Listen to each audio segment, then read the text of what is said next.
Healing can be very ugly. And what I think people don't realize about being on a healing path, or rather just committing yourself to clearing your energy field and your emotional body and making your mind a safe place for yourself, is that eventually you do create those safe spaces for yourself to dwell in and to thrive in and feel free in. And then more repressed emotions come out so that they can be felt now that you feel safe. Sometimes it's a cycle, and I feel like cycles are an upward spiral of time that really, you'll come back around to a trigger, you'll feel it from a different vantage point, you'll come back around on a higher level, feel it again from a different vantage point, or at least see it differently. And so I'm learning that there's no escape for the self and the journey that we've all, on a soul level decided to take, if you believe that. Let's talk about it from just a human perspective. Let's not even make it super woo woo. When you've lived through certain traumas and experiences, and you find that they're coming back around in times where you don't understand why, those are the moments where you have to disconnect from the storyline of what you're doing and start tapping into the being of how you're feeling, because there's so many different ways for life to show you something. There's not just one way for your life to say that, you're feeling angry because of this, or you're feeling sad because of this, or this is your propensity to do that. Like, there are so many different ways that life can show you that you are carrying an energy. There's not one manifestation of that.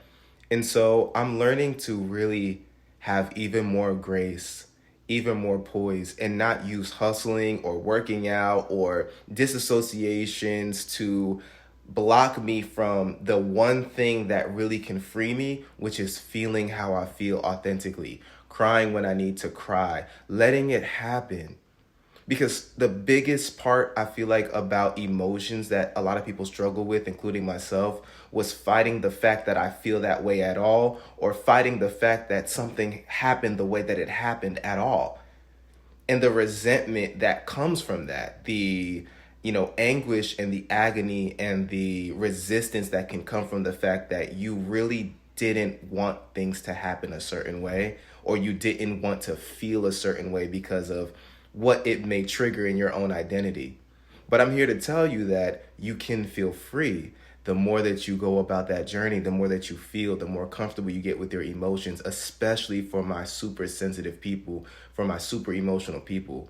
The more familiar you get with yourself, the easier it is to navigate those waters. But if you never choose to swim, you'll never build the skill. And so, yes, sometimes it's very annoying because I just want to hustle and I just want to, put on my big man hat and make some bread and do cool shit in the world. And I will, but that's not going to be without emotional responsibility, emotional intelligence, and the ability to navigate my own waters. Because if I don't know me, then why would I go out into the world where somebody can read me better than I could possibly read myself? That's not going to happen.